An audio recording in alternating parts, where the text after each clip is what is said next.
గారు ఇప్పుడు జాతకంలో ఒక మనిషి యొక్క జాతకం ఎలాంటి ప్రభావం చూపిస్తుంది అంటే ఎప్పుడు కష్టాలతోనే ఉంటారు.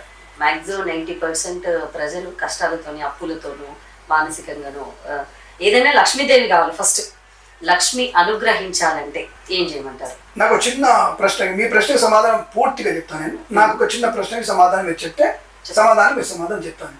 ఇప్పుడు మీరు ఏ స్కూల్లో చదువుకున్నారు? ఏదో ఒక స్కూల్లో చదువుకున్నారు. మీ స్కూల్లో మీ క్లాస్ ఎంతమంది స్టూడెంట్స్ ఉండేవాళ్ళు? 25 మంది ఉండేవాళ్ళు, 25 మెంబర్స్ ఉండేవాళ్ళు. 25 మందిలో ఎంతమంది ఫస్ట్ ర్యాంక్ వచ్చింది? ఒకరు అంతే. ఫస్ట్ ర్యాంక్ ఒకటికే వస్తుంది.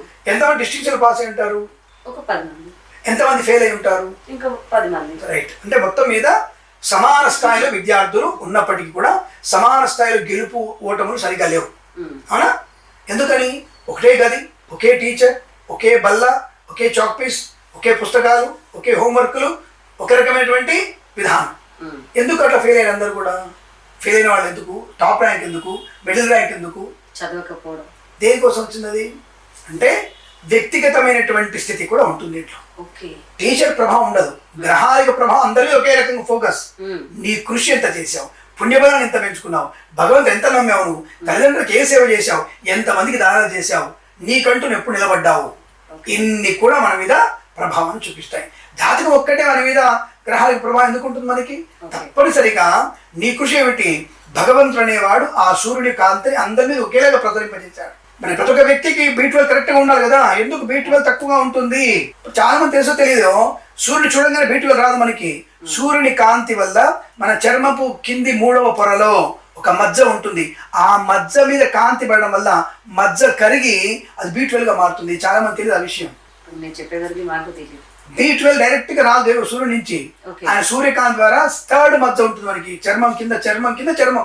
దాంట్లో ఒక రకమైనటువంటి మజ్జ ఉంటుంది. అది కరగడం వల్ల దాంట్లో వచ్చేటువంటి కొవ్వు అనేది B12 గా మారుస్తుంది మనల్ని. అందుకే కాసేపు ఎండలు పడడం ఆయన చెప్తారు, నువ్వు తినడం ఆయన చెప్తారు. ఈ విషయాన్ని వదిలిపెట్టి అందరు కూడా మీరు మాట్లాడితే ఏం చెప్తాను చెప్పండి. ఇది నీ సైన్స్ ఇప్పుడు చెప్తోంది. ఈ నా సనాతన ధర్మం కొన్ని లక్షల సంవత్సరాల ముందే చెప్పింది. ఆదిత్యుని పూజిస్తే సమస్త రోగాలు పోతాయిరా, కంటి జబ్బులు పోతాయి, నరాల బలం పోతుంది, శుభ్రమైనటువంటి రక్త ప్రసరణ బాగా ఉంటుంది, ఎముకల బలం బాగా ఉంటుందని ఎప్పుడో చెప్పింది. నేను ఓటర్స్ అని చెప్పడానికి నా సందర్భం ఎప్పుడో చెప్పింది. దీని ఎందుకు చెప్పలేదు? ఇప్పుడు కొత్తగా వచ్చారు చాలా మంది. ఇప్పుడు చెప్పలేదు, మీరు ఎందుకు చెప్పలేదు మాకు? మీరు అప్పుడు చెప్తే బాగుండేది. మరి అనుభవం గురించి అప్పుడు కూడా గ్రంథాలు ఉంది, అది అధర్వణ వేదంలో అనుభవం గురించి ఉంది.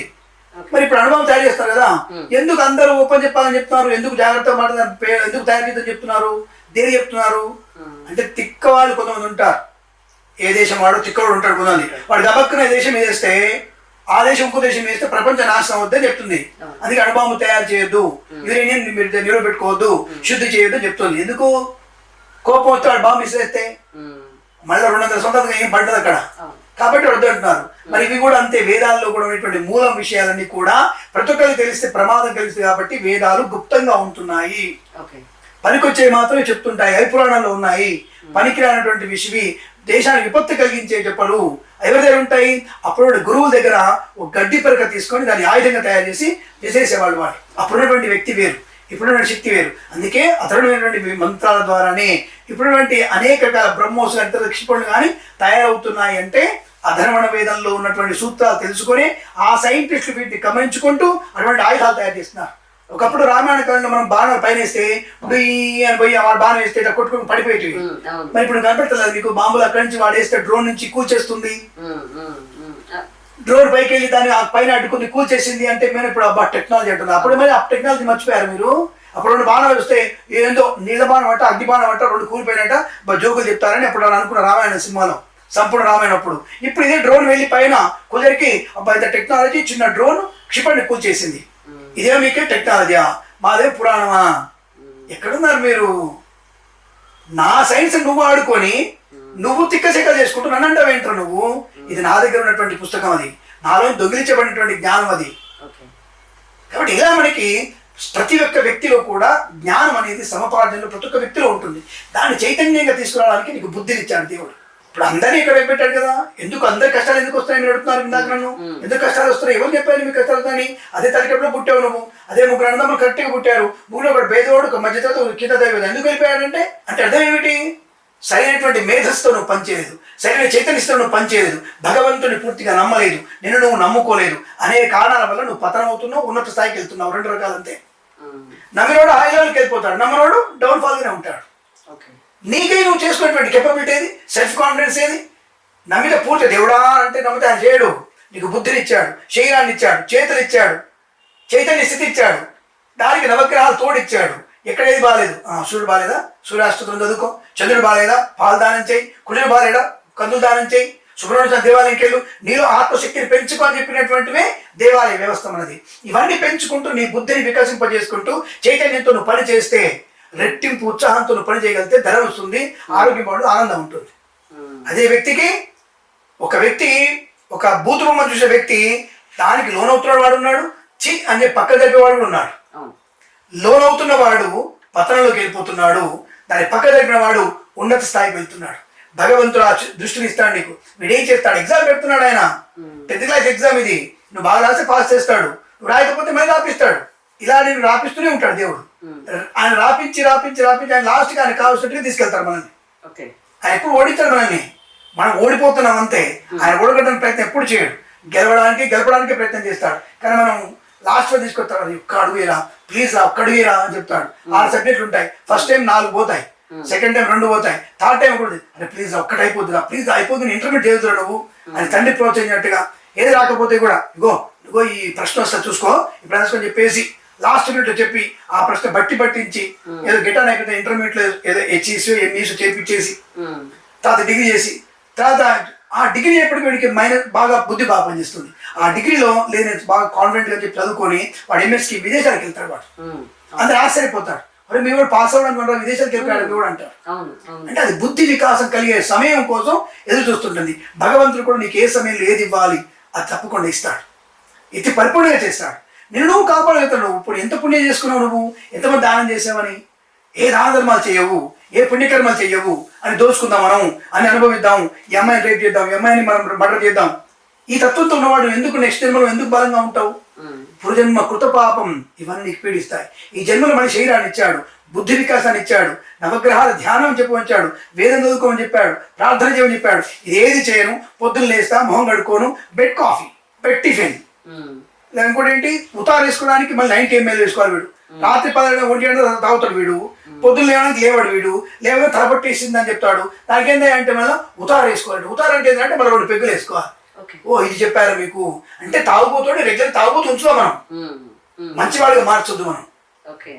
అంటే మన శరీరాన్ని మనమే సెల్ఫ్ మనకు ఉన్నటువంటి కాన్ఫిడెన్స్ కోల్పోవడం వల్ల ఒకటి, ప్రతి విషయంలో కూడా ఇతరుల మీద డిపెండెన్స్ ఒకటి, ఇది నేను చేయలేని మన అనుమానంతో జాతకం మీద నిందారోపణ చేస్తూ జాతకం బాధేది అనుకొని, దేవుడు ఏం చేయలేదు అనుకొని, నాకే కష్టాలు ఇచ్చాడు అనుకొని అనుకుని ఉంటారు. మరి కుక్కనేమనుకుందాం, పిల్లినేమనుకుందాం, పిల్లి తనకు తానే తిరుగుతుంది ఎలక కోసం, కుక్క తనకు తానే తిరుగుతుంది ఆహారం కోసం, కాకి దానిగా తిరుగుతుంది ఆహారం కోసం. వాటికంటే హీనమైన వారు నువ్వు. దేవుడు బుద్ధి ఇచ్చాడు, చదువు ఇచ్చాడు, జ్ఞానం ఇచ్చాడు, దాన్ని సంపాదించుకోలేవా? ఎందుకంటే దేవుడు ఏమి ఇస్తాడు నీకు? కష్టంగా నువ్వు అనుకుంటున్నావు, ఇన్ని ఇచ్చాడు కదా ఆయన, నీ కష్టాన్ని నువ్వు తాపుకోవచ్చు కదా. ఆమె ముఖేష్ అంబానీ కష్టాలు లేవా? అలా ఉంటే అనిల్ అంబానీ కష్టాలు వచ్చి మధ్యలో ఎందుకు రోడ్డుపాలయ్యాడు? ఇప్పుడు ముఖేష్ అంబానీ అంత హైలైట్ ఎందుకు వెళ్ళాడు? దేవుడు ఇద్దరికి సమానంగా డబ్బులు ఇచ్చాడు కదా. ధీరుభాయ్ అంబానీ అనిల్ అంబానీకి ఎంత ఇచ్చాడు, ముఖేష్ అంబానీకి అంతే ఇచ్చాడు. మరి ముఖేష్ అంబానీ ఆసియాలో పెద్ద ధనవంతుడు ఉన్నాడు, అనిల్ అంబానీ 30,000 కోట్ల అప్పులలో ఉన్నాడు. ఇప్పుడు యాక్చువల్గా అనిల్ అంబానీ ముఖేష్ అంబానీ కంటే ధనవంతుడు ఉన్నాడు. యాక్చువల్గా ఎప్పుడు మీకు ఒక మొబైల్ ఫోన్ వచ్చింది విప్లవం, 500 మొబైల్లో, ఆ మొబైల్లో 4 లక్షల కోట్ల అధిపతి అయినప్పుడు రిలయన్స్ మొబైల్. అప్పుడు ఆయన ఆదాయం ఎంత ముఖేష్ అంబానీది? 2,72,000. ఈయన 4,24,000 కోట్ల అధిపతి అప్పుడు.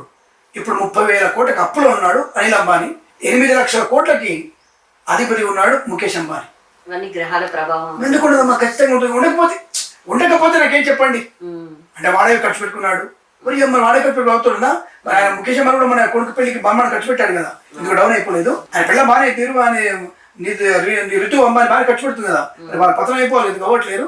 ఇక్కడ ఉన్నటువంటి బల్కంపేట అమ్మవారి దేవాలయానికి వచ్చేసి ఆమె తప్పకుండా ₹1,00,00,000 ఇస్తుంది. ఇక్కడ ప్రతి ఆషాఢ మాసాలు ఆడ వస్తుంది, ఇక్కడ ఫస్ట్ వచ్చి దర్శనం చేసుకుంటారు. ఎంత గ్రేట్ ఆవిడ. డబ్బులు చేసుకుంటారు, మరి డబ్బులను ఏం చేయాలి? మీరు కష్టపడడానికి ఏం చేయాలి? మీరు అది అసలు ఇంపార్టెంట్. నిరంతరం నేను నువ్వు ప్యూరిఫై చేసుకోవాలి, నేను నువ్వు తెలుసుకోవాలి. అంటే నీ కోసం నువ్వు 10 నిమిషాలు ధ్యానం చేసుకో, నీ చుట్టూనటువంటి వాళ్ళ కోసం 10 నిమిషాలు ధ్యానం చేయి. 40 నిమిషాలు భగవంతునితో అనుసంధానం. ఏం ధ్యానం చేసి నీ ఇష్టం, శివాయనం అనుకుంటావా, నారాయణ అనుకుంటావా, అమ్మవారి పేరు చెప్పుకుంటావా, నీ ఇష్టం ఏదైనా చెప్పుకో.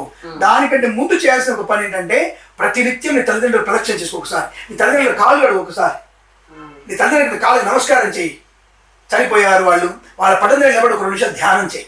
అమ్మా మీరు నన్ను ఎక్కడో ఉన్నారు, తప్పకుండా నన్ను ఆశీర్వదించండి, నేను చేసే పనిలో పరిపూర్ణటువంటి మంచితనాన్ని కలిగించండి. ముందు తల్లిదండ్రులు పూజించు, ఆ తర్వాత దేవుని దగ్గరికి రా, ఆ తర్వాత నెక్స్ట్ నీకు నువ్వు ప్యూరిఫైగా 10 మినిట్స్ నీ వాళ్ళ కోసం పూజించు, చుట్టూ ఉన్న ఎన్విరాన్మెంట్ కోసం. ఆ 40 నిమిషాల తర్వాత నువ్వు భగవంతుడు అనుసంధానము 23 అవర్స్ ఆయన నియమడే ఉంటాడు దేవుడు. అబ్బే ఇవాళ సాధ్యం కాదు, ఏదో సులుకబడి చెప్పాడు కిరణ్ శర్మ. రెండు చేయరా బాబు, ఫస్ట్ నువ్వు చేయి, ఫస్ట్ తెలుస్తుంది, నువ్వు అనుకున్నది సాధించే అవకాశం ఉంటుంది. మనం అమెరికా వెళ్ళాలంటే పాస్పోర్ట్ కావాలి, పాస్పోర్ట్లో వాడి యొక్క దేశం అనుమతి పత్రం కావాలి, వీసా కావాలి. ఆ వీసా కావాలంటే సరైన డాక్యుమెంట్స్ కావాలి. డాక్యుమెంట్లో ఏం కావాలి, నువ్వు పని చేయగలిగే శక్తి ఉన్నప్పుడు పనితనం గురించి నువ్వు పని చేయాలి. చదువుకోవడం పోతున్నప్పుడు ఏం చదువుకున్నావు, ఏం చదువుకోవద్దు ఇన్ఫర్మేషన్ ఇవ్వాలి. రోగంతో వెళ్తున్నప్పుడు ఏం రోగం ఉంది, ఎక్కడ దగ్గర ఎంతో వెళ్ళాలి. అంటే అక్కడ వెళ్ళడానికి ఒక బలమైన కారణం, ఆధారం కావాలి. అక్కడ ఏ కారణం చేసి వెళ్తున్నావో దానికి స్టాంప్ వాడు ఇస్తున్నప్పుడు భగవంతుడికి వెళ్ళడానికి, భగవంతుడు మనకి సాయం చేయడానికి బలమైన కారణానికి ఇవ్వాలిగా మనం. అది నువ్వు ఎందుకు ఇవ్వట్లేదు? ఈ బలమైన కారణం ఏంటో నీకు నువ్వు తెలుసుకోగలిగితే సక్సెస్ అనేది ఉంటుంది. అప్పుడు గ్రహాల యొక్క ప్రభావం మన మీద ఖచ్చితంగా ఉంటుంది. ఏది నీకు కావాలనేది నువ్వు ఒక 1 అవర్ నీకు నువ్వు ప్యూరిఫై చేసుకోగలిగితే, నేను చెప్పినట్టుగా పాటిస్తే నీకేం కావాలని తెలిసిపోతా ఆటోమేటిక్గా. ఓ ఈ రూట వెళ్తే నాకు అయిపోద్ది పని, ఈ టైంలో నాకు ఈ పని అవుతుంది. నువ్వే చేసుకోవాలి. కలియుగంలో భగవంతుడు ప్రత్యక్షంగా రాడు. నేను విశ్వామిత్రుడా లేదంటే ఆయన వశిష్ఠుడు ఇదే రావడానికి పక్కన ఉండడానికి, ఆయన ఏంటో వాచ్మెన్ ఆయన పక్కన రావడానికి ఎందుకు వస్తాడు ఆయన? ఆయన బోర్డు పనులు ఉన్నాయి, నీ అంటూ ఇంతమంది చూస్తాడు చూడాలి ఆయన. కాబట్టి నీకంటే అనేది నీ టైం వచ్చినప్పుడు ఆయన తిరుగుతాడు, అనేక టక్కుని చేసి వెళ్ళిపోతాడు అంతే. ఆ వచ్చినప్పుడే అందుకునేందుకు సిద్ధంగా ఉండు. అలా సిద్ధంగా ఉండాలంటే ప్రతి గంట నువ్వు ప్రతిరోజు 1 గంట భగవంతుడితో ఉండాలి, తప్పకుండా.